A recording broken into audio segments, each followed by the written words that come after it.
Salam alaikum wa rahmatullahi wa barakatuh. Je vais vous raconter ma rencontre avec le Cheikh en 2013. J'étais déjà musulmane depuis une dizaine d'années en France. Et j'ai fait un premier voyage en 2010.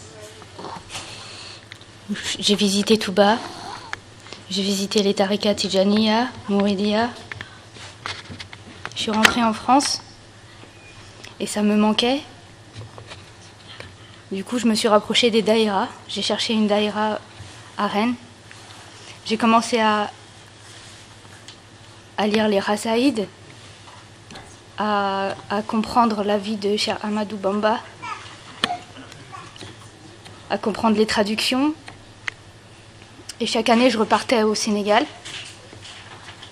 Je visitais Touba. Et puis je me laissais guider par ce que Dieu me proposait en fait. Et puis ici en France, on m'avait parlé de Cheikh Moula Hayat. Et c'était assez extraordinaire, du coup j'ai voulu aller rencontrer cette personne. Tout le monde déployait des miracles, des rencontres miraculeuses, des changements de vie radicaux. Je suis partie avec Abdoulaye Diop pour la première fois à Manarul Huda. Quand on est arrivé, j'ai vu le Cheikh, c'était la nuit. J'attendais vraiment quelque chose en fait. Et quand je l'ai vu, je me suis dit, bah non, bof, c'est pas lui. Je ressens rien, c'est pas lui. J'attendais un coup de foudre. Et puis je suis restée au Dara. J'ai vu comment les talibés vivaient au Dara avec le Cheikh. Je suis repartie un peu à Dakar. J'ai vu le Cheikh aussi à Kambefal. Je l'ai vu aussi à Touba.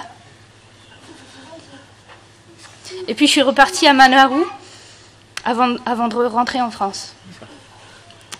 Et la veille, je discutais avec le Cheikh. Et je lui disais, mais est-ce qu'on a vraiment besoin d'un Cheikh? Est-ce que si on lit El Razali, ça ne peut pas nous suffire? Est-ce qu'on ne peut pas être nous-mêmes notre guide? Et à chaque fois, il me répondait avec des versets de Coran. Il ne cherchait pas à me convaincre, il répondait juste à ma question. Il avait déjà la réponse. Allah, il a déjà les réponses.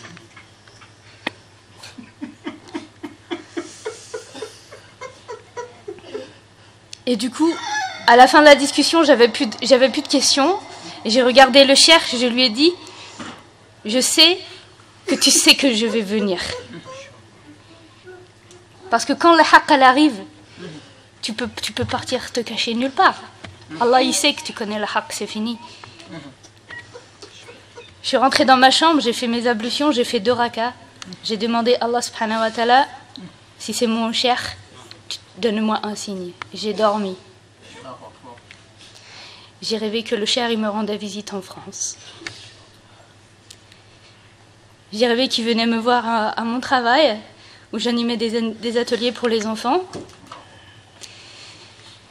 Donc j'étais légère, c'était évident. Je l'avais déjà cette évidence, mais je voulais qu'Allah il certifie vraiment quoi. Je me suis levée et puis on me dit ton taxi t'attend pour rentrer à Dakar, prendre ton avion. J'ai dit je pars pas de Manarou tant que j'ai pas fait mon allégeance à Cheikh Moula Hayat.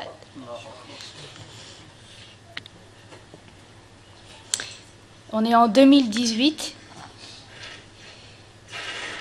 Je viens de commencer mes ateliers pour les enfants, il y a 1 mois de ça, et on m'apprend que le Cheikh arrive en France.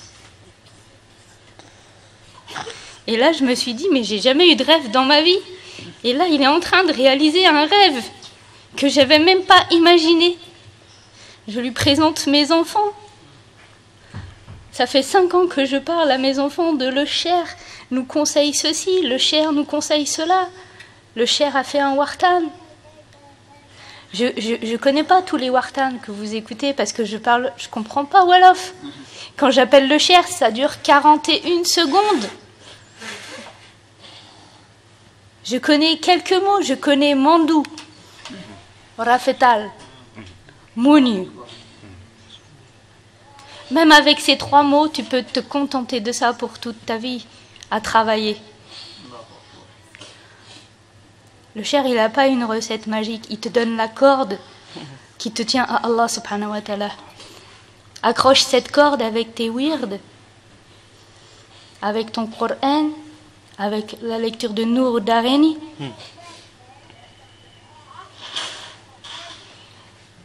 Depuis, ça a changé ma vie, c'est vrai. Ça l'a même perturbée au tout départ. Je suis tombée malade. Je pleurais, je me suis dit, j'ai plus la foi, je suis en crise de foi. Qu'est-ce qui m'arrive? Qu'est-ce qui m'arrive? J'étais perdue, je faisais des rêves avec du feu partout. Et j'étais protégée dans une maison recouverte de neige, de blanc. J'étais protégée, j'appelle le cher, je lui dis, qu'est-ce qui m'arrive? Il me dit toujours, Inna Allah ma'ana. C'est dur, c'est très dur. Mais quand t'as le haq, t'as plus cette ignorance, tu es content. Alors c'est dur. Je voudrais lui dire, Balma haq pour les jours où je fais pas mes wirds.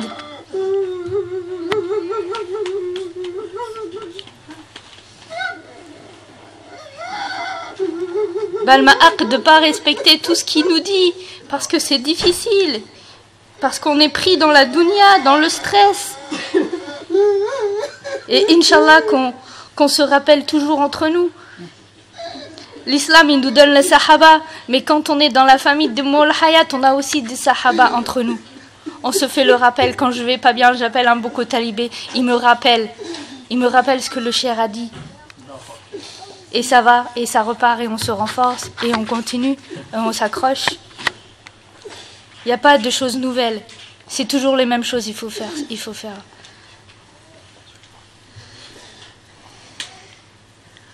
Voilà, c'était une petite partie de ce que je vis avec Moul Hayat, sans parler Wolof, sans faire de longs discours, sans regarder toutes les vidéos parce que je comprends pas.